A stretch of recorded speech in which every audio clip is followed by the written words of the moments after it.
Yep, you know what it is, your boy DJ Infamous. Talk to me. You watching Cashflow TV. Yeah.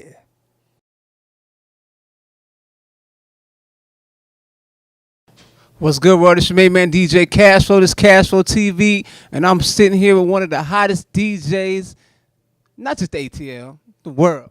My man DJ Infamous. What's good, What's up, homie? man? You good? I'm good, man. up? Welcome to the show, bro. Talk to me. You know what it is, DJ Infamous, man. I'm here with my brother Cashflow. Yes, You sir. feel me? We talking double cups, right? Yeah, Double Cup is a new single out right now. It's on iTunes.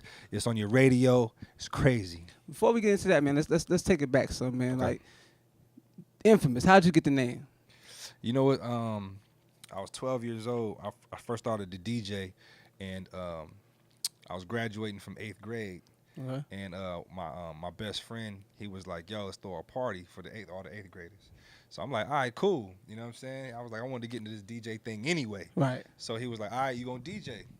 So like, we in my basement. Hours later, he's like, yo, what you gonna be, DJ Calvin? You know, my real name's Calvin. So he's like, yo, what you gonna be, DJ Calvin or something? Like, nah. We gotta find a name. So we went through all my records. Right. Just trying to find ideas for the name, and we came up with Infamous. Like, I had more Mobb Deep records than anything that I had. Okay. So the Infamous, it stuck out. So he was like, well, go for Infamous for that night.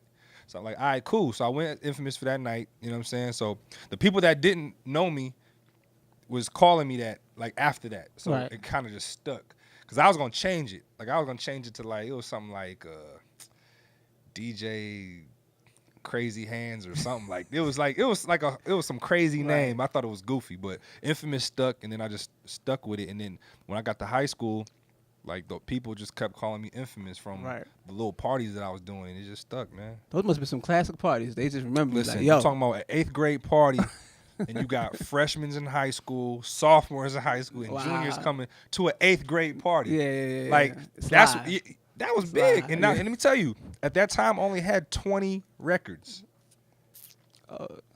20 records, singles. Wow. And note, the party was 2.5 hours. So you know how much rotating records? Yeah. Like, yo, I played Luke Scar, you know that Scar record. I played that at least 20 times. Run it back, Like, man. I'm talking about, like, I'd play, like, the first 20 records, then play them again, but, like, shuffle them. Right. Different, you know what I'm saying? I didn't know how to mix. I just played them, you know what I'm Yeah. saying? It was crazy. That party was legendary, because when you got a junior in high school coming, that's in 8th grade, that means something. That means a lot, man. That Talk means to me. You feel me? They just wanted to get out and have a good time. Yeah, you know what I'm saying? Tore my homie basement up. That's what's up, man. So you're originally from Michigan, right? Yeah, I'm from Lansing, Michigan. Okay. What influenced you who influenced you to start DJing? Well, my sister at the time, you know, this is like 96. My sister had a boyfriend. He was DJing. Okay. And, you know, every time I went to his house, you know, it just looked dope. And then, you know, I see, like, Jam Master Jay. And, you know, I was always watching Jazzy Jeff, you know, from the Fresh Prince. And just watching them, it just looked at something like I wanted to get into. So when I turned 13, no, I was 11. When I turned 12, he was selling his turntables, some Radio Shack turntables. It was crazy. It was cheap. So I spent my allowance money was like $45. I spent it, bought the turntables, didn't have no mixer. Right. So then I had to realize, okay, you need a mixer to blend two records together. So I went to Radio Shack, got a mixer for like $30, figured out a way to put it together because he didn't tell me. And the next thing you know, I'm just trying to make it work. And then, you know, every day after school, I just kept getting more and more infatuated with it. The more I learned something, like if I learned the new scratch on accident and it sounded dope, I'm like, oh, I got to practice that. The next thing you know, my friends is coming in like, oh, you're DJing, and I just kept it going, man. And I just said, this is what I want to do. That's what's up, man. Like at 12 years old, I was like, I want to do this. That's what's up, man. Yeah. Finding it early is the best thing, man. Work at it. You know, parents ain't know what it was, but you know. Yeah. Parents are hardly ever do. Some parents, I ain't gonna say every parent's like that. Some parents do home on to their kids' talent. Some parents, they just. You know, my parents ain't really get on to it until I start making some money. Exactly, right? That's what they like. Yeah. Before that, yo, what are you doing? I'm like, yo, I'm DJing. You know? Right. So you're a college graduate. Yeah, I went to Alabama A&M. Because we got to clear that up because people be thinking DJs come off the street, they ain't got no education. But I'm educated. Educated brother college right here, degree. man. Tell them what college you went to. I went to Alabama A&M. You know what I'm saying? I was there 4 years, graduated with a degree in communications. Right. You know, got my bachelor's degree. You know what I'm saying, and minor in marketing. So it's like what I went to school for. You know, I always thought I didn't have to go to school because like I was on the radio at 16, 17, and then when I moved to Alabama, I got on the radio too, like after a year of college. Right. So I always felt like I didn't need it, but I'm glad I did because going to school for communications goes with radio, exactly, DJing. My minor was marketing. You got to market yourself.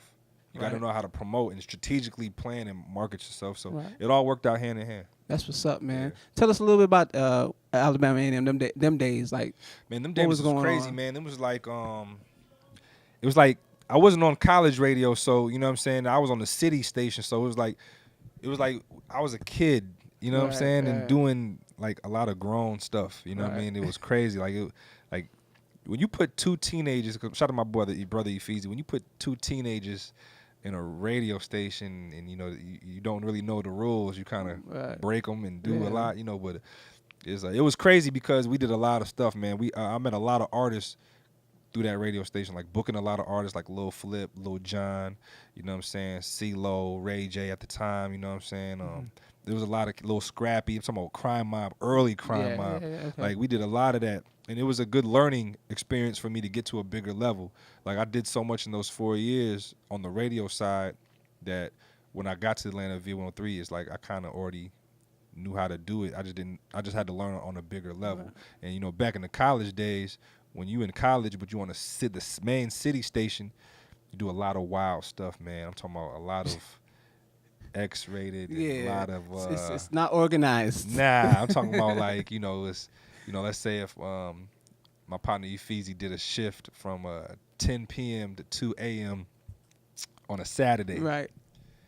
You know, the rules are in radio, you know, you're not supposed to have no guests and company, this, that, and the third, but just imagine you got a jock and then your best friend's a DJ and it's like 10 girls with you and just like you got your liquor and it's just a party in that thing. Like and then your PD walks in at about 1:30, 30 minutes before you get off the air and says, "What the hell is this?" Right. And then he suspends everybody, tells everybody to go home, and then you know there's a lot of that. It's crazy, man. But I have fun. I learned a lot.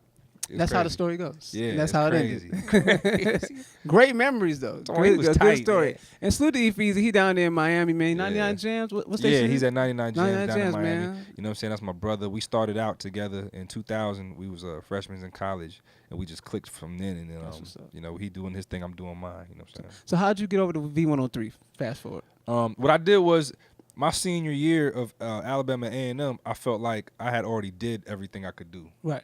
Like I felt like I peaked. I mean, I done brought the artists. I'm one of the top DJs in the city. I'm doing every big club, every big party, and I just felt like at that time I was like, you know, I had did so much in these last 3-4 years that I didn't think I could do anything bigger. So I was like, I needed a challenge. So what I did was I already had a radio show in Alabama, so I was like, I want to intern and go to a top 10 market. Right. So I interned at V103, and then you know, when you go in as an intern, they think you don't know. They think you're learning for the first time. But I already had a radio show and I already knew what I was doing. So I went in. So I was like the super intern. So over time I got responsibilities like I was a worker, like I was an employee. You know what I'm saying? So then after that, I graduated. They offered me a job. I graduated. The job wasn't available. They did budget cuts. I couldn't get paid. Couldn't get no money. So I had to figure it out for 7 to 8 months. Right. Had to work at a store called Media Play, getting $7 an hour, 20 hours a week. I went from having money, like at that time, like $5-6 grand in my pocket, to, you know, when 4 or 5 months go by, you know, you ain't getting paid, that money go. Right. So then, you know, had to figure it out, man. I got broke, had to live in with my moms, and just had to figure it out, man. And then, you know, I got hired at the station, the AM side. I was a producer for this this TV show. Man, I hated it, man. I'm talking about politics for 4 hours, and I was his producer. No music. Just no politics. music. Politics. So then one day, I go to the radio station to get my check. Now, no, my check ain't but like $100-some. You know, every 2 weeks. Right. So I go get my check, and the assistant program director was like, "Now, nope. Between that time, I'm giving the mixes." I'm giving the mixes like, yo, I'm nice. Like, I'm still in Huntsville. I drove back and forth from Huntsville to Atlanta because I still had my show on Sundays. Right. I had my show from 6 to 10. Okay. So I drive to Huntsville, Sunday morning after my shift at 10 o'clock. I'd either stay the night or I'd drive back to Atlanta the next morning. Right. So after doing all that, I came to work one day and was like to get my check. She was like, "Yo, this is gonna be your day right here." I'm like, "Why?" I'm like, "Shoot, y'all ain't paying me but some pennies." You know what I'm saying? What the hell you talking about? So she was like, "Nah, you gonna be a DJ." We had to fire a DJ, and we had to move a DJ to the 5 o'clock hour. So we got a spot open for you at 9 o'clock on Greg Street show. Wow. Because I now know for like 8 months I'm giving them mixes. Like I'm already doing this in a different market. You know what I'm saying? So then they hire me. And then one thing led to another, man. I just was like, yo, I'm going to use this opportunity. The branding came in. I'm like, I'm young, I'm skinny, I'm younger than everybody. I'm 21 at this time. Right. You know what I'm saying? I just used it to my advantage. Like, yo, I'm going to go hard. Right. Then next thing you know, club promoters started catching whiff. And the whole infamous, who's this kid? I was the kid on the radio. Right. Then it became, I'm the youngest in charge on the radio because I started really killing it. And then when you got the biggest parties and the main evening nights, at 21, 22 years old, it's like everybody in Atlanta paying attention. At that time, Atlanta, the DJs were, they've been there 10 years. They've been, they're seasoned. They already been there. Right. So when a new cat come and he got the juice, it's like, yo, everybody's like, yo, who is this guy? Right. So then, I just got hot, man, and I looked at my brand, I took that youngest in charge thing because I was youngest in charge. I was younger than everybody, and I had all the main time slots for the club, and I had the biggest clubs. Sometimes I was doing Jay-Z party, Jeezy's first album release party, Usher. This is like 2005. Right. You know what I'm saying? When it's popping. Yeah, it's cracking. Like all my clubs is like 2,000 plus people a night. You know what I'm saying? And you're talking Visions. Yeah, Visions, Club 112. The list goes on, you know what I'm saying? And it just grew from there. And what I did was I just took it and never looked back because in that job that I had, I'm going to tell you what happened. I went to work one Thursday. You know what I'm saying? I started DJing Visions that Friday. I didn't even go back. Like, I didn't even tell them I'm not coming in no more. Right. I didn't even be like, yo, I'm putting in my notice. I went to work Thursday. My first big club night. Visions nightclub on Friday. I had to, and here's the thing. I had to fill in. I didn't even have it. Like, it wasn't like I didn't know I was gonna be. I was gonna be there the next week. I just had to fill in. Right. I killed that party so hard. The promoter was like, "Next week you're on." So I'm glad I walked out on that job. Right. I just said, forget it. I had no plan B, no backup plan. I believed in myself. I was like, "Yo, I'm not working here no more," and never went back. And 9 years later, we right here double cupping this thing. Double cup out here, man. Yeah. On iTunes too. Download it too. Yeah, double cup on iTunes now. All right. So you at one point you were doing a serious show with Don Cannon and Lil Duval. Oh, yeah. What happened with that? Y'all still doing that or nah, fade man? Out? We basically messed that up. Okay. Like this is like. Sometimes in this game, man, you could, when you get everything's handed to you. Right.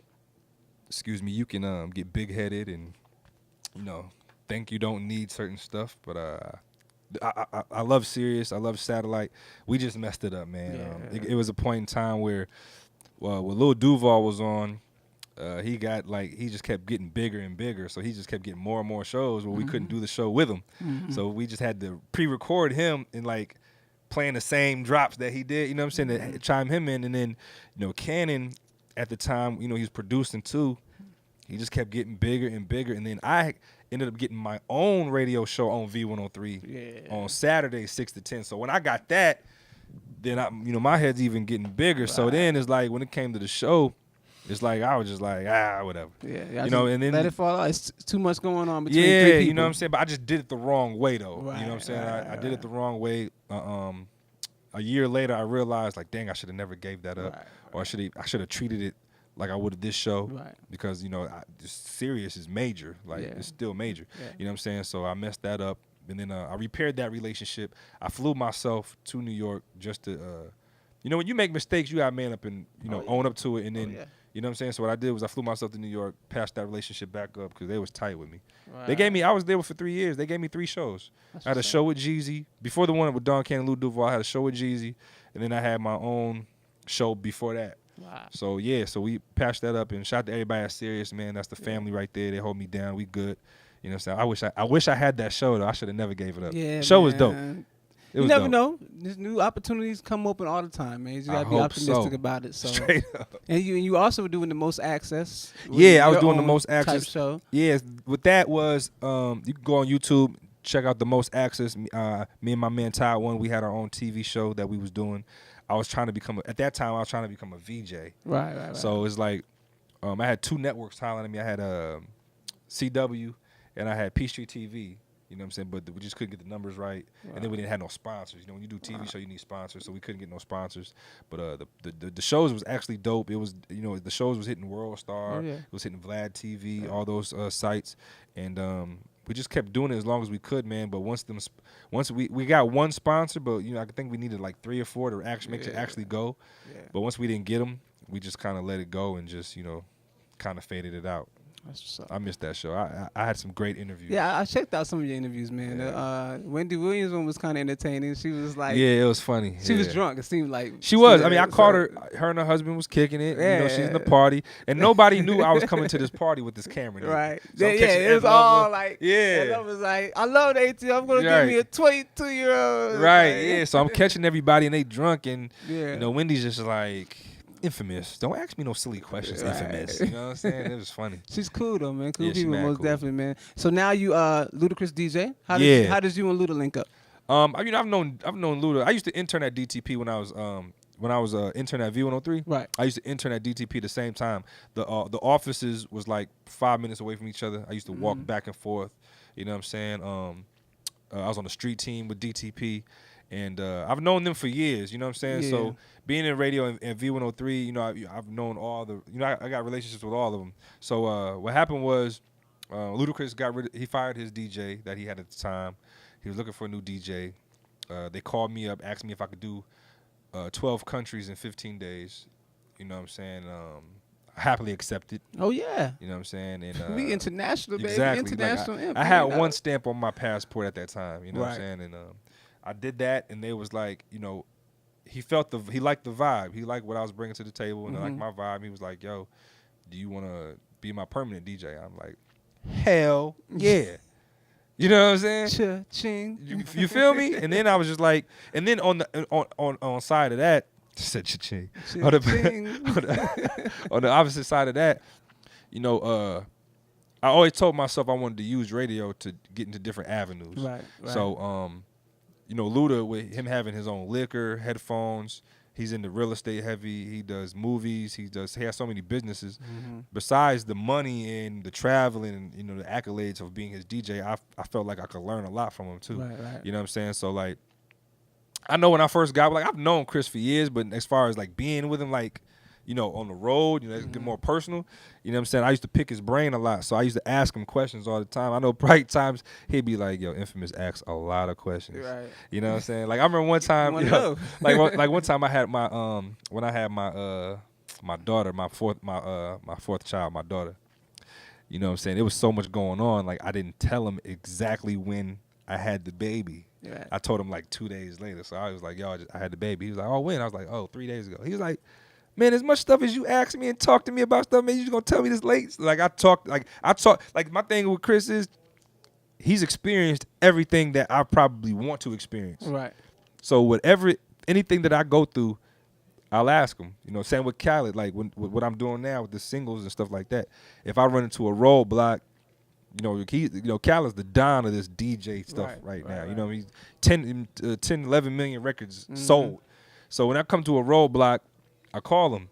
When it comes on like some businesses and certain things in being an artist or even just in business, I call Chris immediately. Like, I don't bite my tongue. I don't hold anything. Like, if I got like 10, 20 million questions to ask him, I'm going to ask him because he's an artist. Him and Khaled are artists that have been through it, seen it, and they're successful on the business end. And that's one thing I want to make sure I'm dope at is, of course, putting out good records, good music, but on the business end, you know, you got to be good business minded in this business too, in this industry. Because it is a business at the end of the day. Yeah, because it's a business at the end of the day. So I'm a sponge when it comes to them. Yeah, God told me one time 90% business, 10% talent. Yeah. So Yeah. It is what it is. Most definitely. Okay, so you've been on the Atlanta scene about 10 years almost now, right? Yeah, it's about to be, man. Yeah, man. Yeah, man. How has the Atlanta music scene changed from when you first got there to right now? What would you say is the biggest difference? Clubs stayed open later. There was more money generated. Okay. It was more jobs. Right. You know, back when I started, you could DJ 3 parties. You could DJ 4 parties in one night. You could be the opener, 10 to 12. You could do the 12:30 to 2. You could be the 3 to 5. Like, it was so much. And the party scene, like, now it's more everybody's VIP now. Yeah. You know what I'm saying? But when I came in, it was like, you knew who was VIP, you knew who wasn't. You had people that came to the club to sweat, to dance. They didn't care. They came to party. Right. And then you had the VIP people that came to party in the VIP, but they partied. Party. They stayed on couches, but they was dancing, not bouncing. They was dancing. Right. Now it's more, the show out. Like, we showing off. Everybody's a model, especially everybody's chicks. a model. I walked in the velvet room, and it's like they all automatically know the pose. Like, the camera dude comes Already. and they just do it, and I'm like, wow, I remember, is like cliche. Like, they all do the same pose. They all like, do the they're same ready. pose. And it's crazy because I remember at one point in time, when the camera guy came around, they just took your picture and you was like, I just took my picture. Cool. Mm-hmm. Now it's like, where's the camera guy at so I can take my picture so I can Instagram it and so I can do this, that, and the third. You know what I'm saying? It's just a different time. So, like, me as a DJ, like, I'm a party DJ at heart. Like, I if I see if I see women just trying to be too cute and pretty, then that makes me go even harder. I'm like, okay, I'm going to it's like a challenge. Right. I'm like, you know what? I see you sitting on that couch. I know you just bobbing, drinking, but nah, you about to get up and sweat in a minute. And then if you not, I'm going to make the whole club go so crazy that when that heat hits you, you're going to want to stand up, get some water, and just say, forget it. I'm about to sweat out. Right. Like, that's what I do. Like, because I lock in. When I'm DJing, I lock in and be like, yo, who's acting bougie? Okay.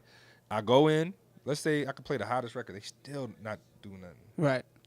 That means I got to really kill the party and have it so crazy and so hot that they have no choice but to get up. Right. And that's what I do, man. And the times have changed, you know what I'm saying? Yeah, and I've seen it live, man. This brother goes in. Like I said, one of the best, man. Yeah. You know what I'm saying? Still killing parties right now to this day. Appreciate Outside of Atlanta, because I know Atlanta's known for be one of the party cities. Right. Outside of Atlanta, what city is the livest city that you've been in? Like, what city you look in forward to States or going to? Let's do both. Let's start with the States. In the States, what city you look forward to going to? You be like, yo, I know they're going to be crazy when I get here. Houston. Man, hell yeah. That's what I'm talking about. Gee, I did Houston All-Star Weekend last year. Yeah. And I'm a loss for words. Like, yo, real talk, it was like the energy. Yeah. Like, it's crazy. Yeah. And then I went again. Me and Luda went on when Luda was putting out a record, we went on a promo. We went there again. Then we got booked for a show there again, and it's just like, yo, the club scene, it's a lot of energy. Right. I'm talking about a lot of energy. Like, I think some people don't even know. Wow. Like, Houston's one of my favorite spots. Okay. Energy's crazy. I'm talking about chicks in there bad as hell, but they came to dance and party. Right? Hell Have yeah. a good time. Hell yeah. That's what it's about, man. We need to get back to that. Some of these places, y'all, come on, ladies. You ain't got to act like that. Right, got to get back to it. You know what I'm saying? It, fellas, man. too, man. You ain't got to be so hard, man. Life is great. great. And that's another thing. Cats too cool to dance. Yeah. You know what I'm saying? Like, I mean, it's just different, man. Like, you can't be that cool. Like, right. Like, I wouldn't, yo, if some cakes came up on me, and the cakes is right, and she looking right, I'm on it. It's automatic. That's just me. I don't know. That's how I was raised. Yeah. You know what I'm saying? We couldn't wait to go to the party. Right. You know what I'm saying? You know what I'm saying? See what them chicks is looking like. Yeah. All right. So, okay, now we hear Double Cup on iTunes, man. Yep. Jeezy, Juicy J, The Game, Luda. How hard is it to get all them on one track? How did that come together? It was actually easy, man. I got Juicy J on it first. Called him. He was on tour. You know, for those who watch Juicy J's blogs and stuff on his YouTube channel, He does a lot of stuff on that bus. Yeah. Like he'll do stuff in the hotel room. Like yeah, that's what he said. Bands Make a Dance came from the hotel room, right? Yeah. Like he did my verse on the bus. He knocked it out, sent it back. Then I asked Luda to get on it. I sent him what Juicy did. He said, "It's no brainer. I'm on it." Right. I sent it to Game. He heard it. I think Game just heard the hook. And I was like, "Yo, I want you on my single." He was like, "Who on it?" I'm like, "Juicy J and Luda." He was like, "Have it done." He went overseas for like 3 weeks. I'm blowing him up. He comes back and hits me. This is where I knew, you know what I'm saying? Like, this is where I felt like, okay, he's rocking with me. Because when he got overseas, he hit me and was like, "If you still need that?" I'm like, "Yeah." And it was like, I hadn't talked to him in like 2 weeks. I'm like, "Yo, heck, yeah." So I'm like, "Yo, thank you." Circling through his head the I'm whole like, time. "Yo, thank you for hitting me back." Like, yo, because that's real talk. Artists of his stature could forget, or he could not. I mean, I'm not big. I mean, I've never done a official single before. Right. So he ain't really, you know what I'm saying? Right. So he hit me back, was like, "Yo, I got you." He knocked the verse out. Yo, I'm telling you, he texted me that. He did the verse in maybe an hour. Wow. Sent it back in like an hour and a half. That's love. Crazy. Yeah. That's love. Then a couple months down, like 2 months down the line, I'm like, "Yo, I'm about to drop this single. We in New York talking to Jeezy." Jeezy's like, "Yo, how come I ain't on it?" And I'm like, "You ain't about to get on this, young." You know what I'm saying? He's like, nah, I got to hear it. So I'm like, because he said he's going to get on it before he heard it. Yeah. Because, you know, me and Jeezy, this is my dog, you know what I'm saying? That's family right there, you know what I'm saying? So he heard it and was like, done deal. So then he's like, "Yo, come to the studio." You know what I'm saying? I'm come to the studio. He plays me that verse, and I just walk out the room like, yo. Yeah. Like, you know what the good thing about this Double Cup record is? I didn't have to tell none of the artists to do their verses over. Right. Oh, that's one take. I mean, as y'all hear it, is how I got it. Wow. You know what I'm saying? And then we put it together, and it just became what it is now. You know what I'm saying? We video coming out in 2-3 weeks. Okay. And then we shot the video in Atlanta. You know what I'm saying? I'm shooting Games part in L.A. You know what I'm saying? And Double Cup is on iTunes now, man. The feedback has been good. I appreciate all the people in Columbus, all the people, you know, all over that's supporting this record. You know what I'm saying? When you see the video, it's definitely going to be worth the wait. Trust me.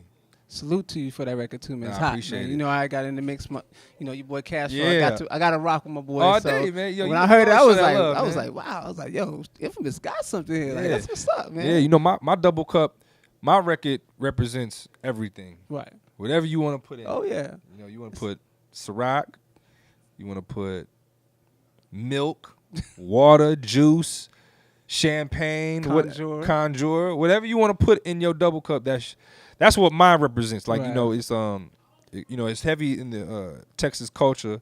You know what I'm saying? But my version, which I respect all day. You know what I'm saying? Like I told you, I love Houston. That's what's up. Love Houston. I can't wait to get down there. I'm coming. Man, and they're supporting the record heavy too. And you know what I'm saying? Mine just represents for everybody. Whatever your cup of tea is, whatever you want to put in it, that's what my version is. Right. Okay, so what's next? We got an album. Well, right now, what's the next single? What we got next? Well, right now I'm just working on singles. Okay. You know what I'm saying? You know, I'm push the album back. You know, I'm not trying to do an album right now. Okay. Of course, I'm making the records.